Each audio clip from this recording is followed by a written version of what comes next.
Library presents The Heroes of Joe Swanson. Chapter 1. Jason.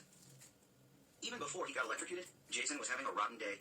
He woke in the backseat of a school bus, not sure where he was, holding hands with a girl. I'm sorry, he said. I can't. That's it, Coach Hedge yelled from the front. The Bedrow just volunteered to clean up that smile. She kept pushing him away, and when she saw Jason, she gave him a look like, throttle this guy. He walked up to Coach Hedge, who was leaning on his baseball bat. Did you do this? The coach asked him. Jason took a step back. Do what? It sounded like the coach had just asked if he made the thunderstorm. Coach Hedge glared at him, his beady little eyes glinting under the brim of his cap. Don't play games with me, kid. What are you doing here? And why are you messing with my job? You mean you don't know me? Jason said. I'm not one of your students. Hedge started. Never seen you before today. Jason was so relieved he almost wanted to cry. At least he wasn't going insane. He was in the wrong place. Look, sir, I don't know how I got here. I just woke up on school bus. All I know is I'm not supposed to be here. Got that right.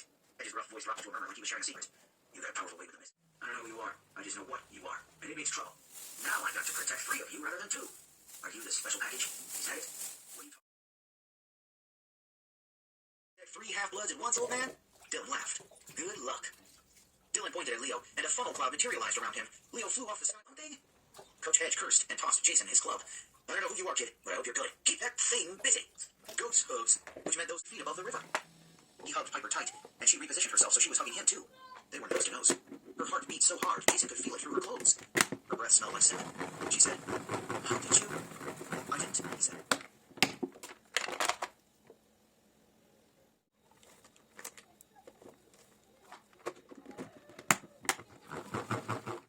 Mieux vaut être tué par eux que d'être mordu par les canards, battu par les poules, poussé du pied par la fille de basse-cour, et que de souffrir les misères de l'hiver.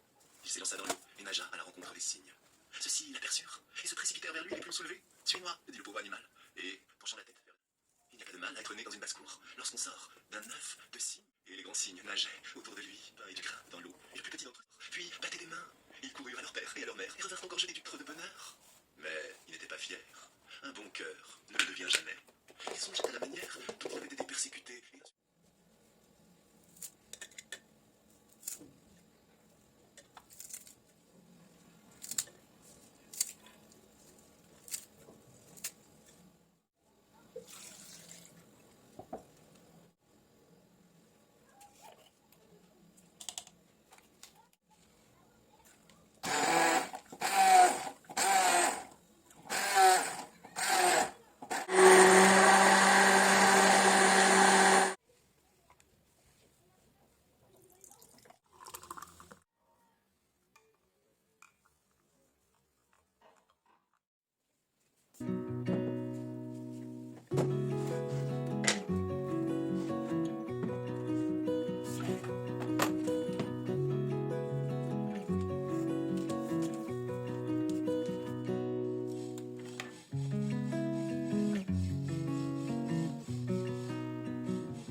sac sur le dos et le sabre au côté. Il avait fait la guerre, et maintenant il revenait chez lui. Chemin faisant, il rencontra une vieille sorcière. Elle était bien vilaine, sa lèvre inférieure tombait sur sa poitrine. Bonsoir, soldat. Cherchera de l'argent. Une fois au fond de l'arbre, tu te trouveras dans un grand corridor bien éclairé, car il y brûle plus de 100 lampes. Tu verras 3 portes. Tu pourras les ouvrir. Les clés sont aux serrures. Si tu entres dans la première chambre, tu apercevras au milieu du plancher une grosse caisse avec un chien de... Après l'avoir un peu regardé, suffit, pensa-t-il. Il descendit à terre et ouvrit la caisse. Grand Dieu, bientôt, tous les soldats de plomb, tous les jouets, tous les dadas du monde. Oui, il y en avait, de l'or. Le soldat jeta toute la monnaie d'argent dont il avait rempli ses poches et son sac et il la remplaça par de l'or. Il chargea allait au spectacle, se promenait en voiture dans le jardin du roi et faisait pour le sou. Maintenant, il était riche, il avait de beaux habits. De retour, tenant dans sa gueule un grand sac rempli de sous.